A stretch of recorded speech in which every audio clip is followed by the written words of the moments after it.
I am a creator of connections, and today I would like to address the elephant in the room. What am I wearing? So this is a longji. It's like a traditional dressing for Myanmar men. So today I hope to connect all of you a bit more with Myanmar, a place that I've come to call my second home. I've been to about 100 cities in my life, and it has only reaffirmed my belief that everyone is human, right? And that leads me to the theme of my message today, that we are all in the same boat. So a little bit of introduction about myself. I am, as been introduced, a school dropout, a filmmaker by training, and an entrepreneur by accident. 5 years ago, I started a company called Rental Center. We connect owners and renters for the media industry and events industry. And then I started a production company in Singapore to help connect startups with their audiences through videos and photo content. However, in the last 2 years, I have been focused on creating 2 companies in Myanmar. And my journey in Myanmar has only made me realize how much more we are all interconnected with each other. So, most of you are wondering, where is Myanmar, right? Or what is Myanmar? Why Myanmar? So Singapore and Myanmar are actually more familiar and more connected to each other than we think. It's a 2.5-hour plane ride away. We are Myanmar's largest investor, and we both have a shared British Commonwealth history. So, why? Why Myanmar? I first stepped into Myanmar 6 years ago when my Burmese lecturer in this school actually brought a couple of my classmates and I to photograph his homeland. These were some of the pictures we took. So, back then in 2013, Myanmar had only opened up for about 2 years. And 50 years of authoritarian military rule had led to trade being suppressed and a population of 55 million people essentially isolated from the world. So it's what I call the time capsule effect. This was the tallest building in Myanmar, 20 stories high. And today if you visit, you'll probably struggle to find it. And you can see DBS there as well. So Myanmar was great in many ways, but it was the people that really impressed me the most. I came back again and again, year after year, to explore the different places, people, and culture, and to learn more about what this land had to offer. Because as with everything that was changing quickly, it can either go up or down. And I wanted to be part of the force for good, but I just didn't know what to do. So fast forward a couple of years, in last year, August 2018, I needed to hire a couple of staff for my companies in Singapore. And I thought, why not try Myanmar? Why not look whether there are talents that can fit my needs? So, to my surprise, we posted a few job ads on Facebook and we got about 50 applicants per position. At first glance, I thought that there was an unemployment issue. There were too many people without jobs. But after deeper research, I found that there was a gap between the skills that they had acquired or not acquired and the job opportunities available. And this was all feeding into the larger issue of what I call the brain drain. So, unlike Singapore, Myanmar is developing at a time in history where its neighbors are all richer, the world is much more interconnected, and the well-resourced and educated can easily leave for better opportunities and greener pastures. So, what happens when all of a country's best human resources leaves for another part of the world? Who then is left to develop the country? That is the reason why I started Crosswalks. So we aim to discover, develop, and deploy local talent from Myanmar to work remotely for companies abroad. And these are some of our training sessions where we don't just hire them, but we equip them with the essential skills that's needed to become a meaningful member of society and to contribute through the remote working program. This is me as I went out of my way to make presentations. Usually I'm behind the camera, so again, this is not very normal. So we made presentations, shared about remote working, brain drain problem, and all this was great. But then I realized that there was a problem. You know, Myanmar has like a huge information gap. Not many people know much about the country, and much of what people know might not even be very accurate. So this is some basic facts about Myanmar. It's like a country with about 1,300 USD GDP, like 50 times less than Singapore. 7 years since their last political framework reshuffle and about 30 to 40% minority group and blah, blah, blah. But basically, this is Singapore in 1972. And I didn't just rename the slides, but they're exactly the same. So if you would have invested in Singapore in 1972, what more a country like Myanmar, which is full of natural resources, and not just like a small island with nothing but human resources. But then, if you read the news, these are some headlines that could potentially dissuade people from even visiting the country. there was a gap. Again, I saw a gap, and what we do is to try and make some connections to fix this gap. When I dropped out of Hwa Chong Junior College at the age of 17 to join this fine school, I received a very good piece of advice that filmmaking is nothing more than a medium. The story is the king. So now I had a story to tell about what Myanmar was really like. And I had the medium, which was filmmaking. And I knew that not doing it would be a great injustice. So I started an online media company called Here Myanmar. And in the last year and a half, I have been to almost every state of Myanmar. I have walked about a few centimeters away from Aung San Suu Kyi in states that were supposedly in civil war. I have been to the borders of Laos, Thailand, and India, and sailed in boats in the open sea. So these experiences showed me that Myanmar is really not just what it seems. There's more to it than it seems. And today I'd like to share with you 3 stories. These stories are about a flood, a festival, and a race.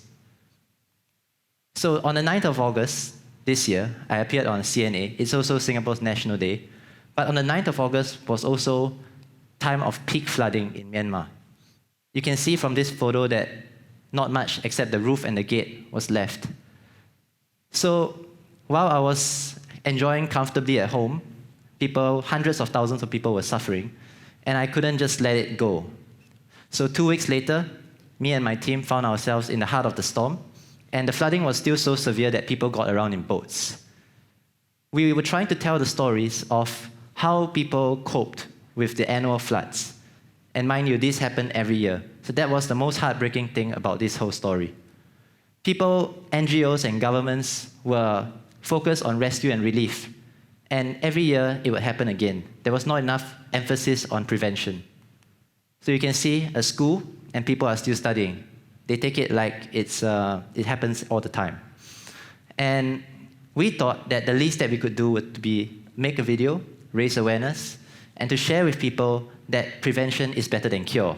As simple as it may sound, but it wasn't really the common knowledge on the street. So it's still ongoing. There's still a lot of efforts that we are trying to push through to see whether we can effect some change. And it will not be easy. But at least we're trying, and we hope that if one village does it well, it helps another village, another township to see that prevention is better than cure.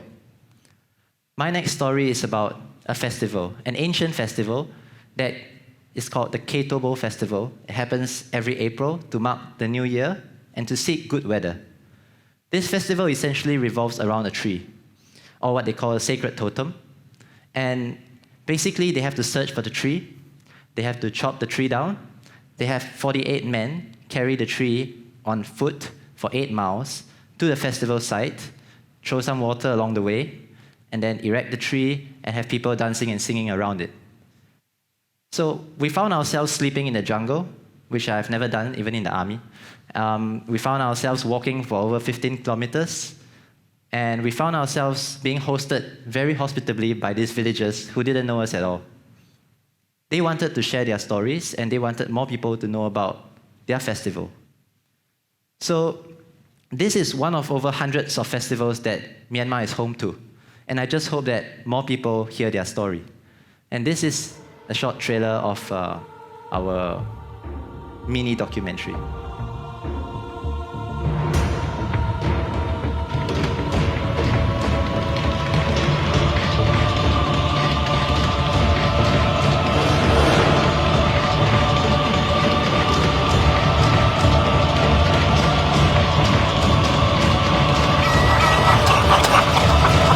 Yeah, there was also animal sacrifice, but my last story is about a race.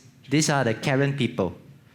So the Karen people originate from a Kayin state in Myanmar, bordering Thailand. However, over 1 million of these people no longer call Kayin their home. Why is this so? While much of the global attention has shifted to Rakhine following 2012 and the exodus of the Rohingyas, there was another exodus that began decades ago. Post-independence, civil war, as well as pull factors like employment and education had led hundreds of thousands of people to flee the border over to Mae Sot in Thailand, where they sought better lives, safety, and a new beginning. However, there was another problem. These 9 refugee camps still stand today, and they are one of the longest running in the world, becoming more like villages rather than temporary camps. There are also about 80 schools with underpaid or unpaid teachers, almost no access to digital technology, and qualifications that are unrecognized by institutions. Undocumented workers work below the minimum wage, sometimes in inhumane conditions, just to make ends meet. So these are complicated issues that touch on sensitive human rights, legalities, and so on. But what does it have to do with us, right? So how can we look at this issue? Is it that we need to build better schools in Mae Sot at a border region, or will that just exacerbate the problem with more people wanting to leave? How can we think of improving the situation in Myanmar so that these people might possibly go back? If we were to do it, what are the side effects? And there are so many questions, and I don't have an answer, but I just want to say that this really puts our problems into perspective. Whether it's studying or working, the pressure, the stress, I think none of us would want to say that we have a worse time than those people. And I think these people tell us that it is important not to build a wall around our hearts, not to see flooding as just a statistic, like the number of hundreds of thousands of people that are displaced or the people who are buried in a landslide. Not to just treat a festival as people dancing around a tree. Not to just see the Karen people as a race somewhere far away that has no concern to me.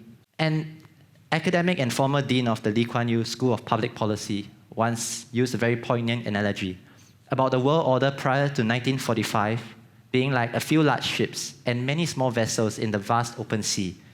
However, following the formation of the United Nations and the Western democratic liberal capitalist model, we are now more like many cabins on board a huge ship. That a fire in one cabin will easily spread and cause damage to the rest of the cabin.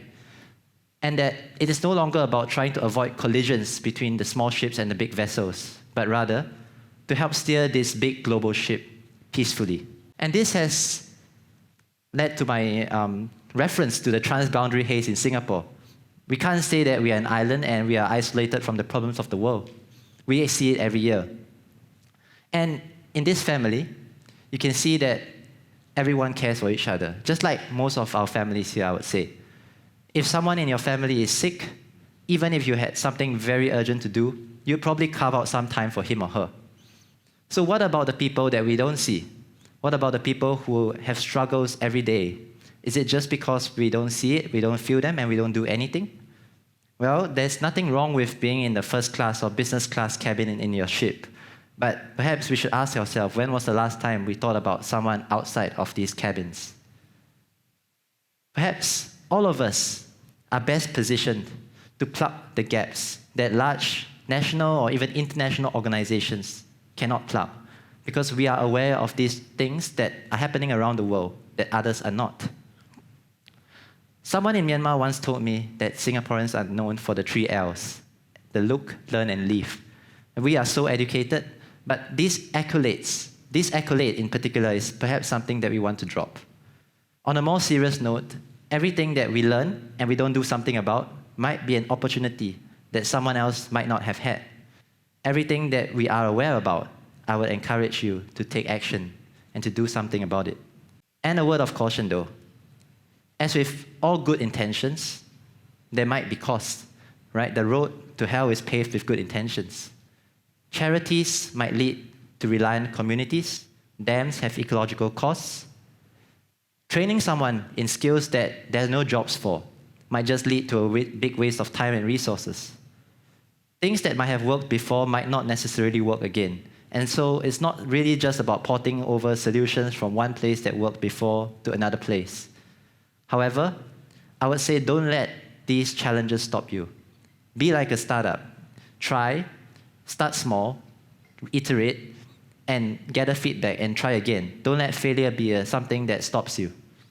Just let it be more lessons that you can learn. So 3 question marks, right? What do I do now? Where do I start? What can I do, right? I don't come here today as part of an organization or part of the government. I don't represent the poor and destitute. And I don't speak today as a businessman, a filmmaker, or part of any other organization, but just as a human being in our big global ship. That I get the privilege to stand before all of you today as someone who might be called inspiring or a creator, but let's just strip all of that away, right? If you are a student, what can you do? Can you do less Instagram scrolling, Korean drama watching? Can you spend more time thinking about others? The key word is others. And start taking small actions. Don't build the wall around your heart. If you are an employee working 9 to 5, 9 to 6, a full-time job, tied up with making ends meet and doing your living expenses, remember that Jack Ma says that the majority of what you do before and after work will become a defining part of who you are. So perhaps less handbags, less designer cars, sightseeing tours, they won't hurt you too much. You don't have to deprive yourself of it, but you can try and think about others more. And if you are an employer, or you're like me, you're your own boss, try to put people and other people at the very core of your mission and vision. And even if that is not possible, try and be like Tony Stark of the Avengers. Start something new to make your positive dent in the universe felt. Let's try and do the 3 L's, which is to look, learn, and leave a positive impact. Remember that a fire that we put out in one cabin that is not ours is only doing ourselves a favor. If there is a hungry person on the deck and we are aware of it, how many of us would still go to the buffet section and instead of perhaps offering a packet of chicken rice to everyone equally? And if there is a broken sewer, perhaps it will not affect us today or tomorrow, but one can be sure that the smell will get to you one day. Systems might start failing, and sure and very sure, one day we might all be in the same position as our fellow boatmen when the boat starts to sink. So I didn't want to put a picture of the Titanic because that would be a bit cliche. But this just shows that the choices that we have to make represent who we are and what we want to be. We have all eyes to see, hearts to care, brains to think, and hands to act. So let us start using them to make the boat the best that it can be. Thank you.